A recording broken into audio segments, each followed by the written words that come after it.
Ghost the King, yo. It's about a thing. Feel real good, wave your hands in the air and lick 2 shots in the atmosphere. It's been 3 weeks since you were looking for your friend, the one you let hit it and never called you again. Remember when he told you he was about to Benjamins? You act like you ain't him. Hey guys, so welcome back to Lex Reads. So as you can see, I'm in my car, clearly.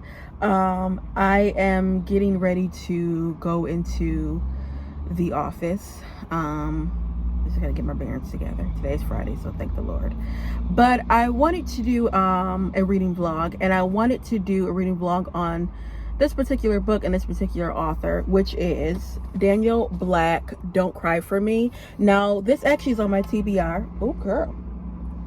Okay, so this actually is on my TBR for this year, and I first read Perfect Peace, I want to say two years ago. I remember saying to myself, oh, like, whatever he writes, I'm getting it. This actually came out last year, and when I tell you, I am loving it. So right now I'm on page 70, and also too, I want to say this book is totally different than Perfect Peace. So he's an author where he doesn't write the same things over and over again, you know. It's not like, oh, it's the same character. It's not like it's the same character in different settings now. But this book is about a dying man named Jacob. Jacob is on his deathbed. He's dealing with cancer, and he has one son. What's the son's name? Isaac. And he's writing letters to his son because he has just not been a father at all, a great father. When it comes, this book deals with masculinity, Black masculinity, and he has had a problem with his son Isaac because Isaac is gay, and he is, again, like I said, writing these letters, and he's telling Isaac about his childhood and just his life basically in general. Black masculinity, like, you know, where you don't cry, you know, you always work, things like that. He realizes now what mistakes he has done because his son is not in his life. He hasn't seen his son, hasn't heard his son, and hasn't heard from his son. Right now, we haven't met Isaac. I don't know if we're going to meet Isaac or not, but we're just in the crux of Jacob's mind and everything like that. It is so good. He had one particular scene where I cannot get out of my head. Oh my goodness. Once I find it, I will read it, because Lord, this book's been so good where I haven't, usually I stop in tabs, you know, but I haven't because I just been, you know, reading. I just been turning the pages. So I'm going to go back and tab some, you know, parts that I really like. Again, this book is fantastic, and I love the cover. The cover is so pretty. Let me go in here and get started for the day.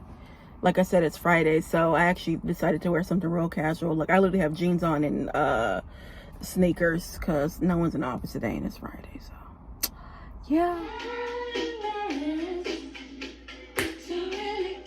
Okay guys, so I found the scene that I was talking about. This particular letter, he's telling him about an incident that happened at school when he was a little boy. Let me just read it to you. One incident, however, at the edge of the playground lingers in my mind. It happened a few weeks before I left school altogether. I was 11 or 12, I think. I never told you about it because I was too ashamed. Still am. But if I'm going to tell the truth, I'm going to tell it all. His name was Strong. Elliot Strong. He was a quiet, shy child who didn't say much, and that was the problem. He spoke softly, as if afraid of being heard. First of all, he had what we call good hair, which meant soft, wavy locks. We boys envied him because girls adored him. A group of boys and I approached and asked if he was a sissy. He began to cry, which fueled our rage. We repeated the question, and he shook his head and turned away, but we wouldn't back down. We teased him, slapped him. Miss Irma was outside marking exams, so she never saw it. Teachers didn't spend time on the playground back then. Children didn't need to be supervised to play, or it seemed. The ruckus elevated until we formed a circle around Elliot and exposed ourselves to him. He closed his eyes, trembled, but that didn't save him. All the boys except Bobby Joe and me made Elliot suck them. The only reason we didn't participate is because we feared our granddaddy's wrath. Throughout our childhood, Bobby Joe and I compared warts across our bodies and argued about whose granddaddy beat the hardest. Still, we stood there watching. We kicked and cursed him, Bobby Joe and me, with the rest of the boys doing the nasty things. Okay? We walked home together, those rowdy boys and I, as they retold the story of Elliot giving them pleasure. Yet, by morning, Elliot was dead. Everyone whispered about it at school the next day. It rained so badly we had to stay inside. I remember it well.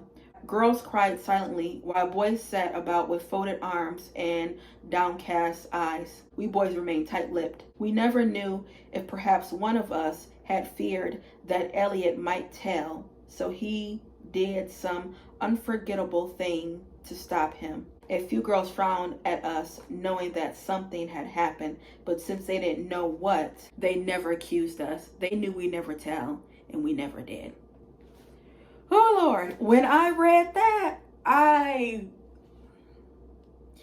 one thing about Daniel Black is his writing is so detailed, where I felt like I was on that playground at that schoolyard looking at Elliot. I mean, his writing is unbelievable. He did the same thing in Perfect Peace. He put you in the mindset, and that's just a beauty of a great writer. When reading that out loud, it's something like in my gut that just, I feel so sorry for Elliot and what those boys did and everything. It just, oh my goodness.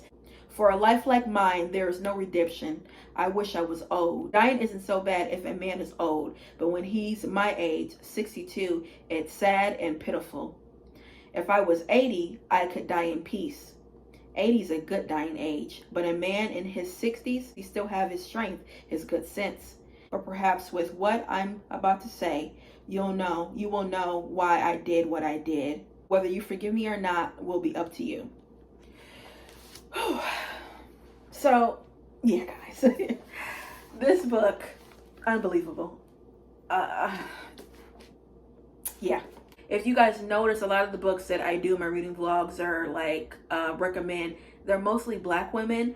I don't tend to read a lot of males. I think because I am a woman, I just gravitate towards, women authors. And like the only like male authors that I just really like, I would say, is Elin Harris and Eric Jerome Dickey. Obviously, I like Daniel Black.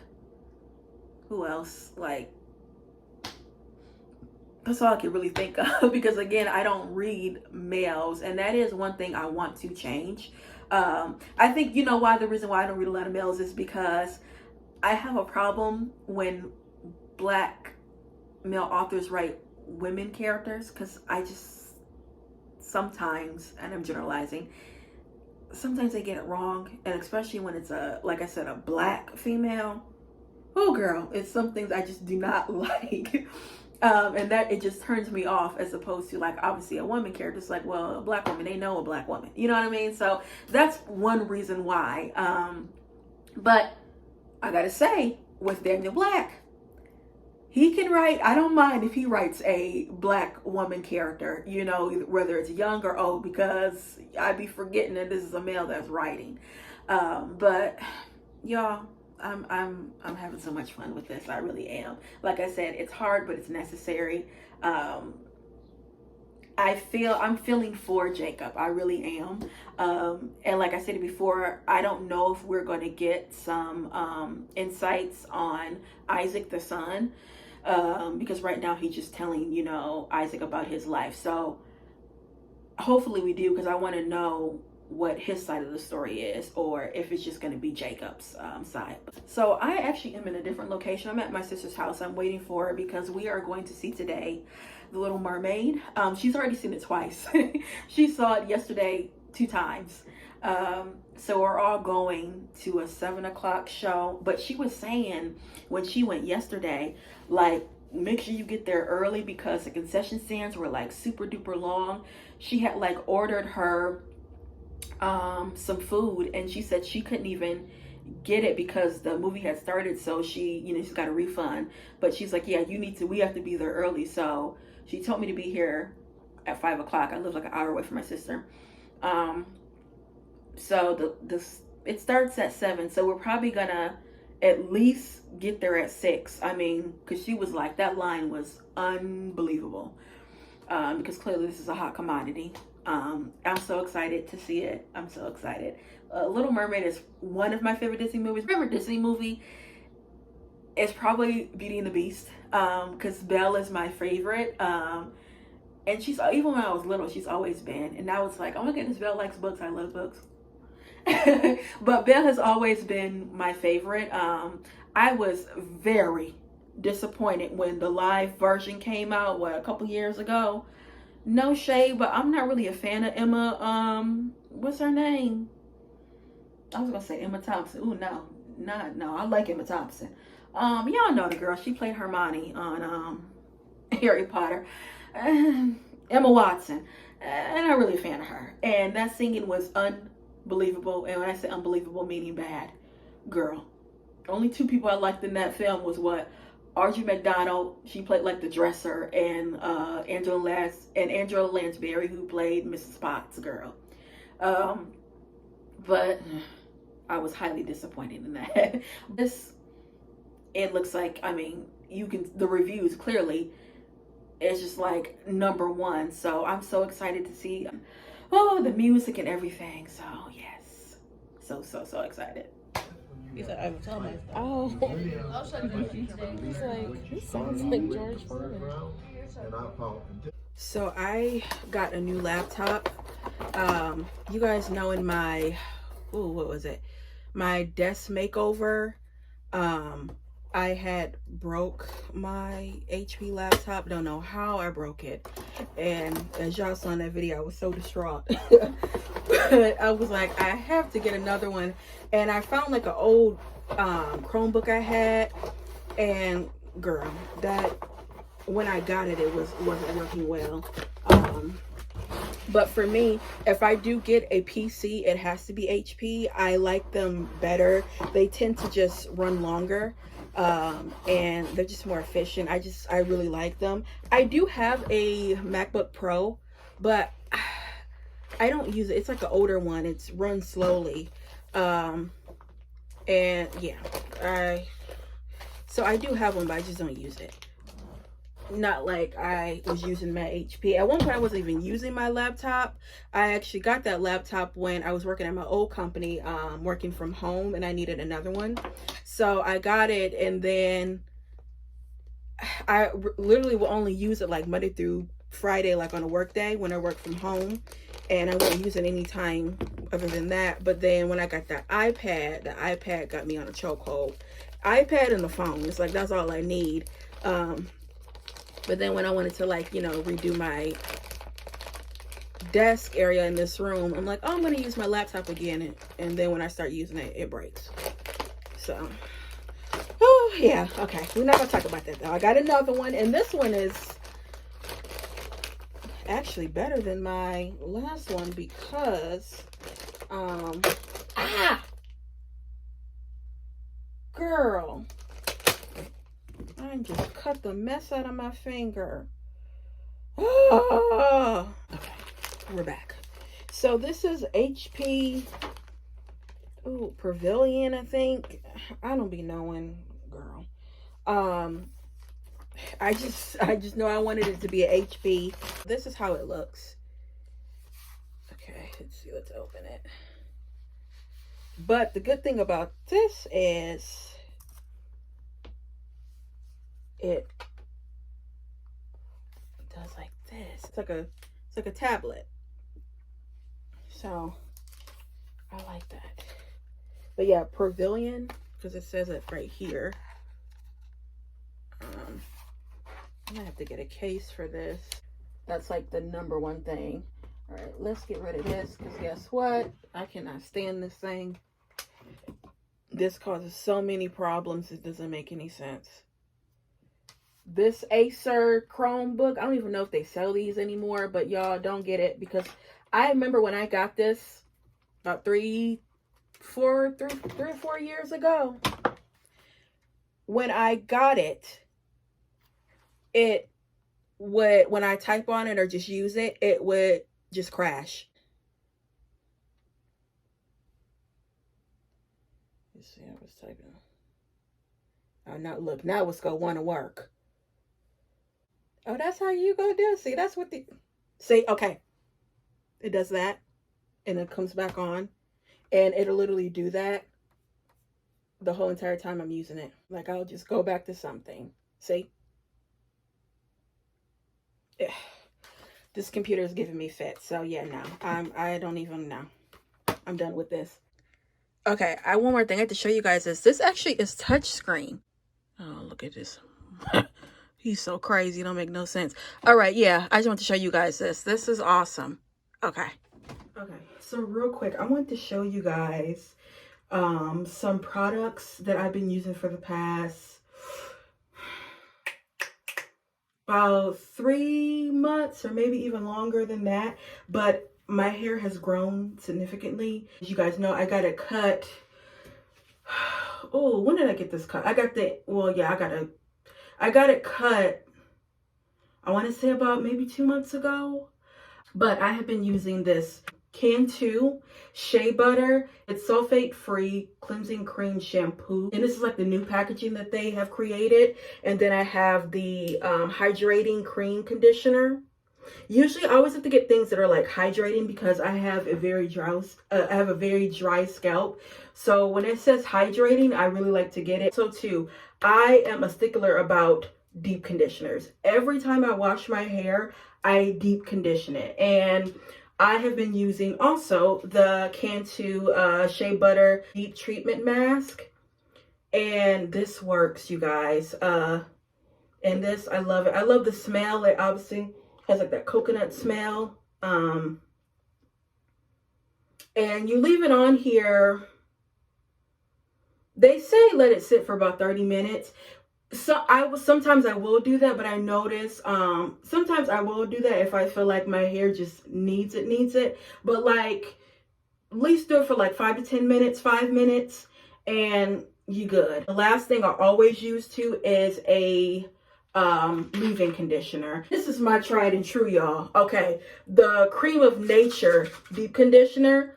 First of all, you shake it up to activate it, and you just spray it in your hair. I like to spray before I blow dry, and then after I blow dry my hair. And then sometimes when I'm getting ready to you know, like flat iron my hair, then I'll have this. I'll also put it on. Now it's like 12 o'clock at night, you guys. If you blow dry your hair and let it sit for a couple hours and then you flat iron it, it comes off so smoother, it comes out straighter, and it lasts long. A lot of times what I will do is I will actually blow dry my hair at night and then go to sleep, because the key is you want it to be very, very, very, very dry. Like your hair, and when I say dry, meaning like you don't want it to be damp or wet, because what I've noticed is how I get like a really precise, smooth, straight, flat iron hair and curled hair has to have no dampness at all. Your hair is like damp, or if your hair is kind of moist and not completely dry, and when you flat iron it, it just comes off poofy. When I tell you this is about the business, y'all. Get this. I'm telling y'all, get this. And the major thing is y'all have to have a deep conditioner. I want to show you guys my where did I go yesterday? Oh, I went to Target. Look, I went to Target to get that what do you call it? The Little Mermaid doll, you know, but I actually wanted like the actual, like, but I want the mermaid, like the tail. And they just had her with the little regular blue dress, but it's like sold out near me. If they don't have the doll with the tail, I'm just gonna have to get like the one with the full dress, because I'm like, at least it's not like I'm gonna take it out the box and play with it. I thought about that, because I'm like, it's just gonna look like a regular black Barbie doll. But I was like, wait, you're gonna keep it in the box, so it's gonna have Little Mermaid on there. My mind. That's what I went to Target to look for. But they didn't have it. So you already know what I did. I went to the clothes section, and it has been, girl. So I'm in Michigan, right? It has been burning up. Like last week, it was the coolest it got was what, 85? We got up to like 91. So I'm thinking, I know we're gonna have a hot summer. And last week I was like, I don't know what, it was so hot that I didn't know what to wear. But I wore a dress on Tuesday and felt very comfortable. Now you would think me, I love clothes, hair, makeup, nails, all that, but can't stand dresses and skirts. Give me some jeans, give me some slacks and a button down, that's all I need. But I was like, you know what, it looked like I'm gonna be wearing a lot of maxi dresses and wrap dresses. So got 2 of them, and y'all know I'm real cheap, right? Like so cheap. Girl, went straight to the clearance rack, and I got this wrap dress. Now they look just like real plain and homey, you know, but when I put it on, I was like, oh, okay, you know, it fit right. And I'm probably going to wear like some strappy sandals to dress it up, or some heels. And then I also can wear, like, if I want to dress it down, just like some cute little flats. And this was only $9, and it originally was $30. And then I got the same one, just in a red color. Yeah. So again, they give you Little House on the Prairie a little bit, but they cute on. And then I went to, where did I go? Oh, and I went to, after that, City Trends. Y'all know I was talking about City Trends, because I really like their City Trends. Is like it's an urban, basically, wear store. But they have really good like graphic tees, especially the men's section. And they had, yesterday they were having like two for $12 on like their sandals, but they sandal was looking kind of a little cheap. So I'm like, yeah, I didn't want to buy them, but I wanted to go back and get this necklace. As you guys, in a lot of my videos, I've been wearing that gold necklace with like the M with the rhinestones. So they had it in silver, and I wanted to get it. And I love this because it comes with the earrings and it comes with the necklace. I'm actually wearing the earrings now. This is the gold one. I don't have the I don't have the necklace on, but I really but I like the way it looks. And I wish I had an A, but they just had an M, so they're perfect for my last name. And this is only $4. And then I got these glasses, which they are massive. All right guys, my battery died, but yeah, these glasses are what I'm talking about. Look how big they are. They are massive, and for some reason I like them. I don't know if I'm gonna wear these out. Oh girl, I do not know, but they're massive. They giving me like Oprah Winfrey. They kind of giving me Jeffrey Dahmer, but we're not gonna claim that, Lord, in the name of Jesus. We gonna say Oprah, okay? But they're massive, but I do like them. They're cute. And these are only like $4. So, and they're supposed to be like UV protective, which, girl, I don't know about that, but I just got them for like the look. They giving me 1980s dad, but yeah. So that was all I got. Oh, girl, let me get so the book. Let me get my book. Wait. Okay. Y'all. So, the drama between Rachel and Jacob just gets me. Tea between Jacob and Rachel, like the parents. Oh Lord, Jacob is just, again, like, he thinks that he is doing right, but he just messing up everything. Okay, he messing up his son's relationship with him. He's messing up his wife's relationship. But in this particular scene, it's crucial, because now you have Rachel seeing that something is wrong with Isaac. Let me just read it to you. Weeks later, she called and asked if we could speak about you. We sat once again at the little oval dining room table. Neither of you said a word when I entered. You didn't even look up. I knew something was wrong. In her usual sweet voice, she said, "Isaac's sick, Jacob. He needs help. Tell your father what you told me." She was obviously upset, which shocked me a great deal. I've never seen her upset with you. Not seriously. Tell him, she murmured slowly. Finally, you rose your head and mumbled, I think I'm different, Daddy. That's all. Different how? You know how Rachel shouted. Mom, you cried, but she ignored you. Again, I was surprised. She always protected you. Anyway, she demanded I do something. Do what? I said, staring. She couldn't say. She didn't want some sick child in her house. That's the phrase she used. I hope this didn't upset you. You know she didn't mean it. She never loved anyone like she loved you, but she wanted you to have a family of your own one day, and she couldn't see that happening if you were that way. Oh, Lord. That part when he said, your mother didn't want a sick child in her house. Just, oh my goodness.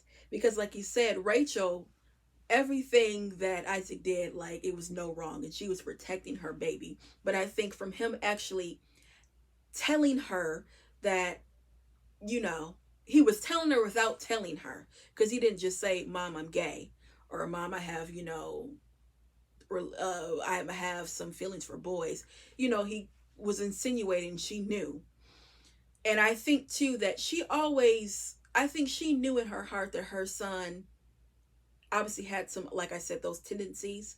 But from him actually verbalizing it somewhat, it it's just more in her face and more, you know, like real, that was her reaction. Um yeah.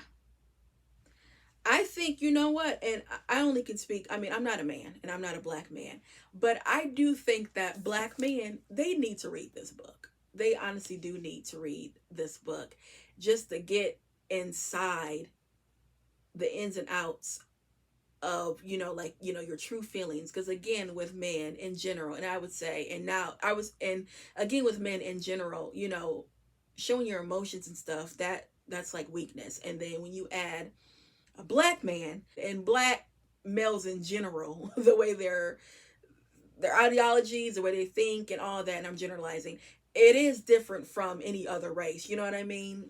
That's just the reality of the situation. And a lot of things that black men go through, other races don't have to go through.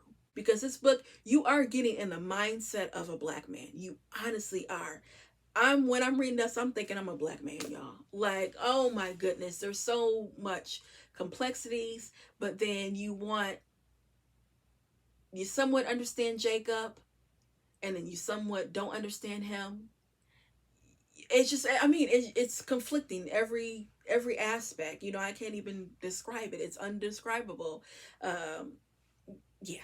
So, and then also too, I was looking at the cover. I didn't even realize the front cover, it's like a young man, and then the back of the cover is an older man. He kind of looked like, oh girl, he looked like Mr. Brown right here, don't he? From Medea. Don't he look like Mr. Brown right here? Oh Lord. But yeah, I noticed that. I was like, wait, that's a young man, then it's an old man. So this cover is bomb. I know I've said that before, but yeah. So I just finished this. It's like 1 a.m, but I was determined to finish it because I wanted to see what was going to happen. Girl, unbelievable. Unbelievable. Oh my goodness. I'll talk about it more obviously in the morning because I can't give you a full, like, because I'm really sleepy, and obviously I want to give you guys an articulate full response of this book, but unbelievable. Unbelievable. That's all I have to say. So yeah, I'm gonna go to sleep because as you can see, keep on, because as you can see, girl, I can't keep my eyes open. So yeah. Okay, guys. So I finished "Don't Cry for Me" about 2 days ago, and just amazing. It ended realistically. It ended with closure. I felt beyond satisfied with Jacob and the outcome. And you remember how I was telling you guys if we were going to get like Isaac's perspective, we did get it a little bit in like some of the things that Jacob would remember, you know, and he would say what Isaac said or Isaac thought and all that. And you cannot fault Isaac for really anything. You honestly can't.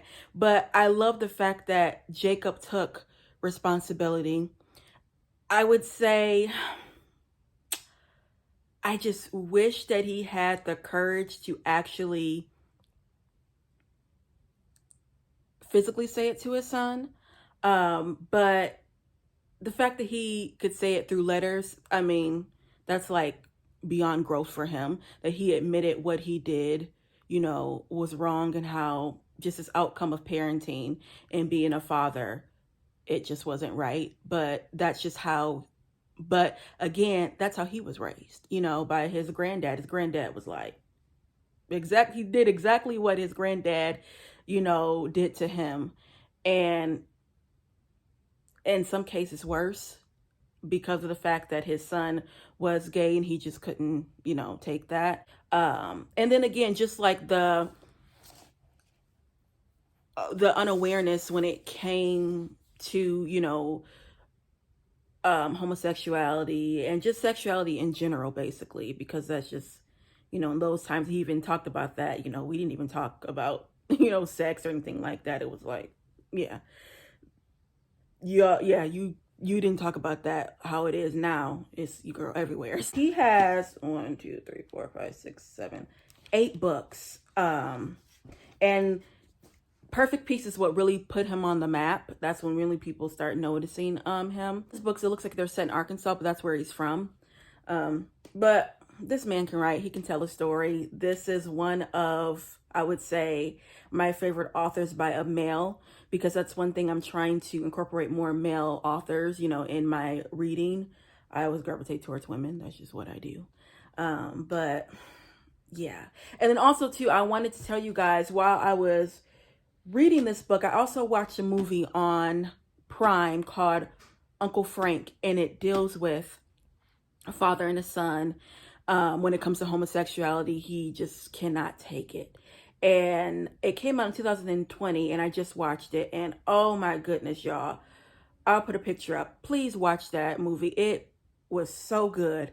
And that scene with the will being read, I was outdone. Because with Frank, just a backstory, Frank is I think they're from the South, North Carolina or something like that, I think. But he is a professor. And he has what, a sister and a brother. And you have his niece narrating, like, you know, the movie, you know, from her perspective. And she always says, I don't understand why Grandpa was so mean to Uncle Frank. And you realize he's mean to him because he's gay. But when you further watch the story, you'll see more why he is angry with him. Y'all, it was so good. And the fact that I just was looking stuff, I just was randomly on, you know, Prime. And I'm like, let me watch this. And girl, the fact that I was watching that and reading this at the same time was just, it was really good. So yeah, guys, that's all I have when it comes to this reading vlog. I really did enjoy it. I enjoyed this book. It's always a breath of fresh air when you read a book and really just enjoy it. And when I tell you, this year, I've been reading some books that I really love. So yeah, guys, that's all I have for you. I'll be back with more Black books. Bye.